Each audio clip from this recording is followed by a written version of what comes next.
Israel and Hamas could be closing in on a ceasefire deal. This comes as the IDF ordered fresh evacuations in central Gaza today ahead of a new offensive. Meanwhile, CIA Director William Burns is reportedly heading to Qatar, where he's expected to hold talks with the country's prime minister on the latest efforts to secure that ceasefire and a hostage release deal.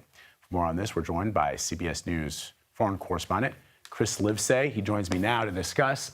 Chris, so what are you hearing about this potential possibility of a ceasefire?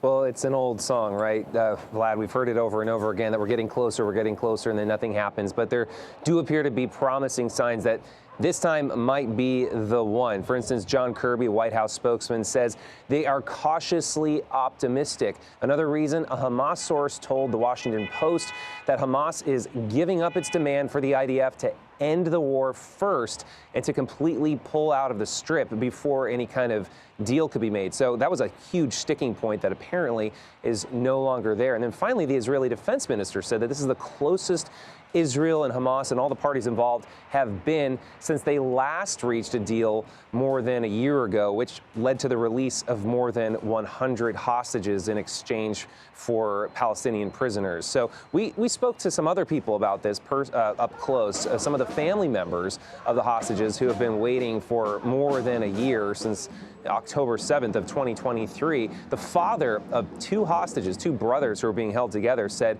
he'll basically believe it when I see it. He said, I'll believe it when I see them walking across the border back into Israel.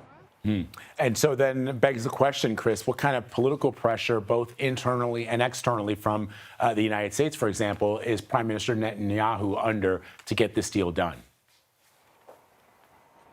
He's under a lot, but perhaps the biggest change has been since the election of Donald Trump. In fact, the president-elect has said several times now that there will be, quote, hell to pay if the hostages aren't released by the time of Donald Trump's inauguration. Also, there are domestic pressures in Israel. About 80% of Israelis say they want to see a deal. And now is also a really good time for Benjamin Netanyahu, because for the first time in a long time, he actually has enough support in his coalition to survive if some of the more radical elements of his coalition walk out. There have been some hardliners who have been against the deal from the beginning, and previously they'd threatened to leave, and if they did, then his government would have toppled. But now that's no longer the case. Even if some of these elements decide they're going to leave, he could survive that. So it seems like all these things are lining up in favor for Benjamin Netanyahu politically.